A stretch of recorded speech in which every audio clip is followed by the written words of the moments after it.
A very warm welcome to the 18th lecture on the subject of wavelets and multirate digital signal processing. We build further in this lecture the idea of uncertainty and what is called the time bandwidth product. The product of sigma t squared and sigma omega squared as we defined them the last time. Now, we shall just recall a few ideas from the previous lecture to put our discussion in perspective. So, what we intend to talk about today is what is called the time bandwidth product. Essentially, as I said, the product of the time variance and the frequency variance. And we wish to build a lower bound on that product based on some very fundamental principles that could be explained when we look at functions as vectors. So, with that background, let us recall some of the definitions that we had brought out in the previous lecture. Last time, we had agreed to confine ourselves to a function x t belonging to L2R, and we said we could define its time and frequency variances.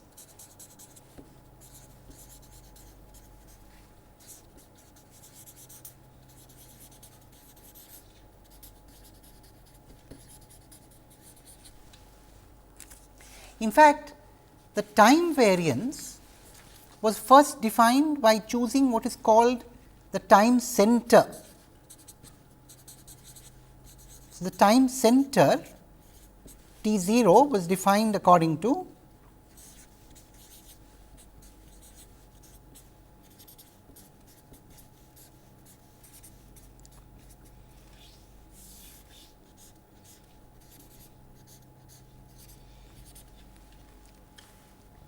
this, essentially treating x t or mod x t squared as a mass in terms of t and then looking for the center of mass. That is the interpretation of this.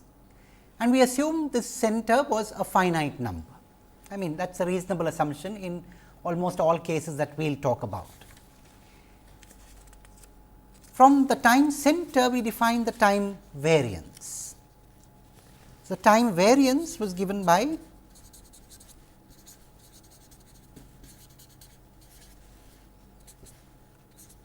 t minus t 0 the whole squared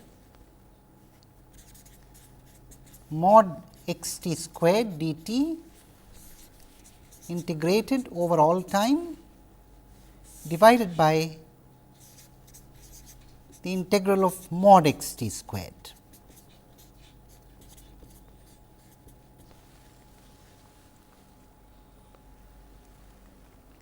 Essentially, this time variance was indeed the variance of a density which we constructed out of that mass mod x t squared divided by the norm of x the whole squared.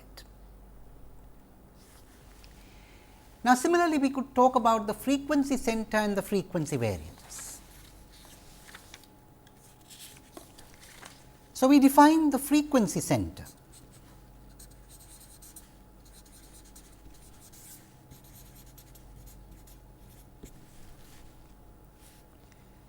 To be capital omega 0 given by minus to plus infinity integral omega mod x cap omega the whole squared divided by the norm x cap squared.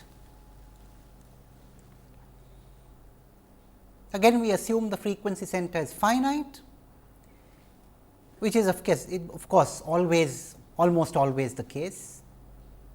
There is no problem. And we also noted that for a real x t, this frequency center is 0. So, we said if x t is real,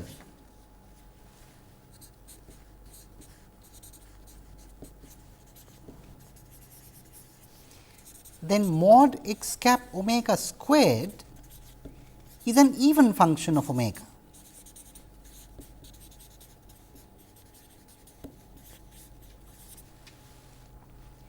And that implies that omega naught is 0 because of symmetry.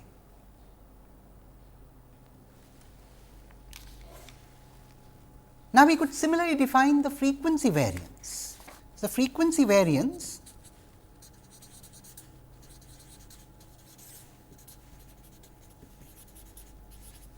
sigma omega squared, so to speak,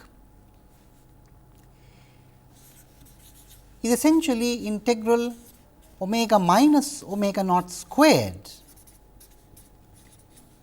modulus squared of x cap omega divided by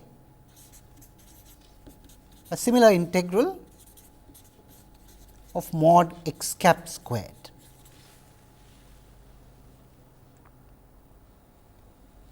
So, once again the frequency variance is like a variance on the density constructed out of the modulus squared of the Fourier transform.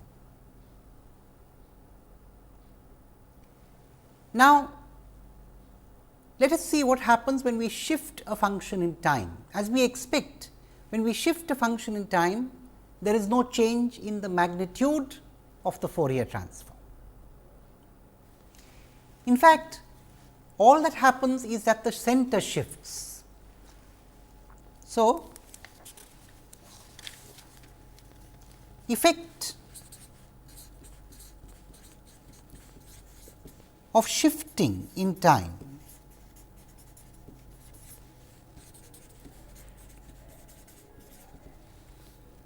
So, let us consider y of t to be x of t minus t 1.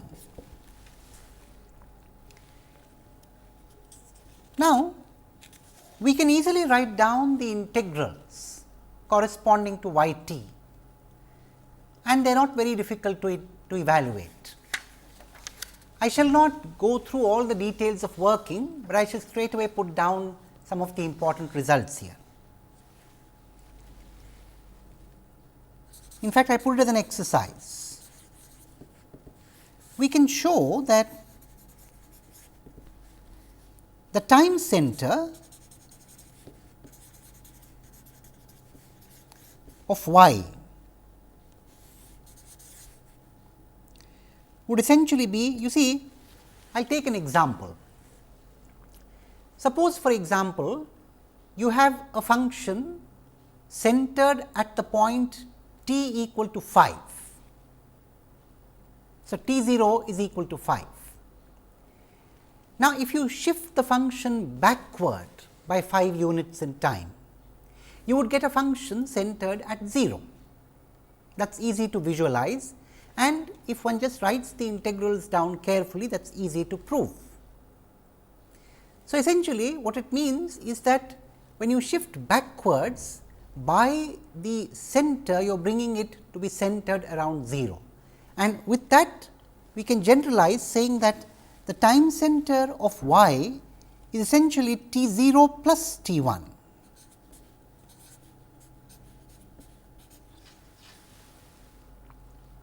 So, for example, if t 1 is equal to minus t 0, then the center of y would be 0. Anyway, so one can show that the time center of y is 0, the time variance of y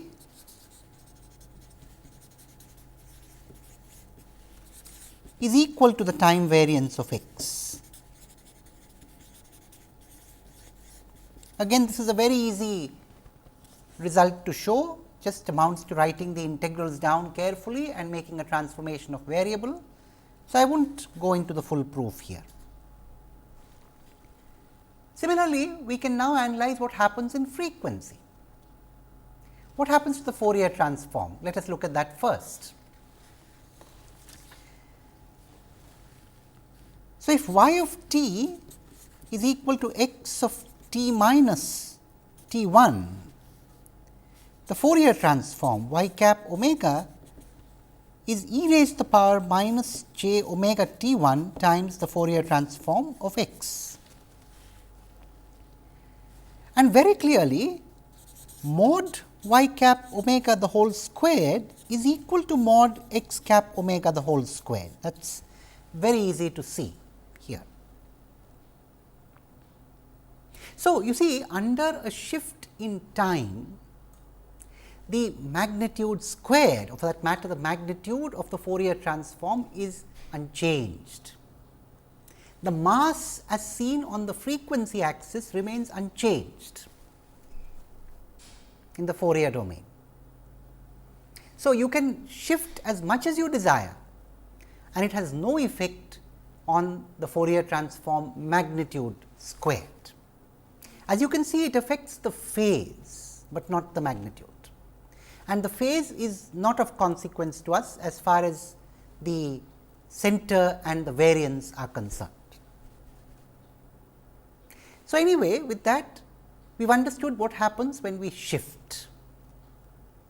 Now, let us take the dual operation of shifting, namely modulation. So, in fact, let us look at it as a shift in the frequency domain.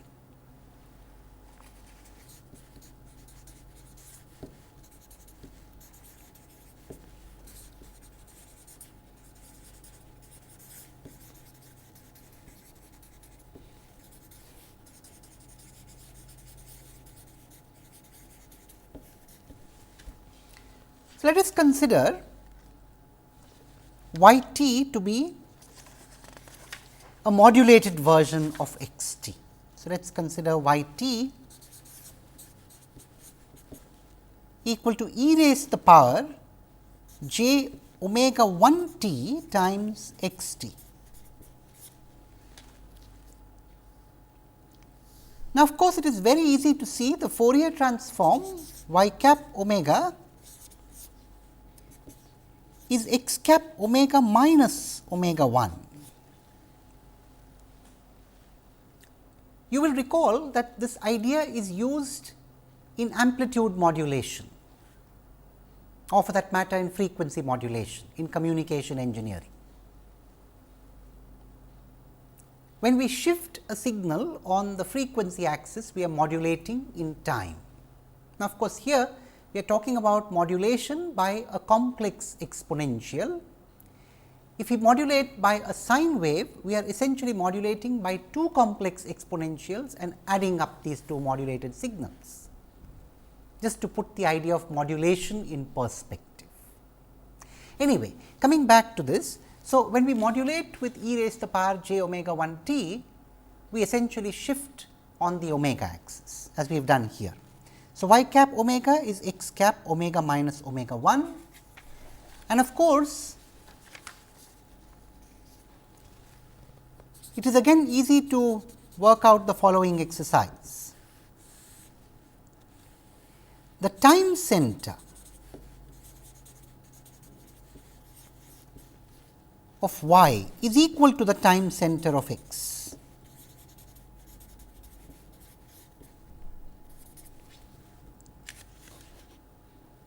In fact, that is very easy to see. Mod y t squared is equal to mod x t squared. And so, as far as the time domain is concerned, as far as the variable t is concerned, there is no change in the mass that is placed on t. So, it is not surprising that the time center is unchanged, as also the time variance, which we will now show. The time variance of y is equal to the time variance of x.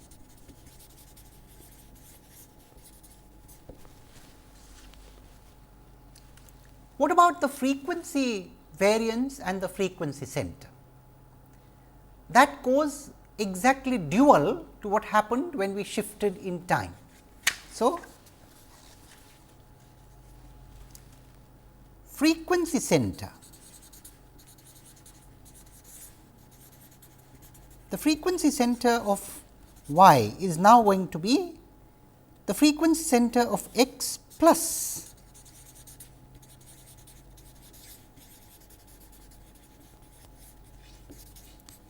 omega 1.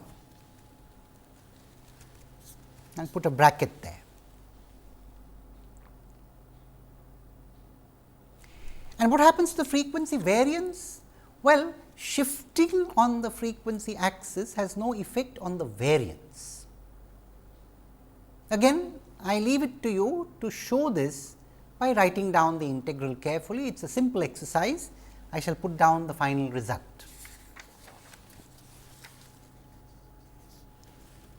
So, the frequency variance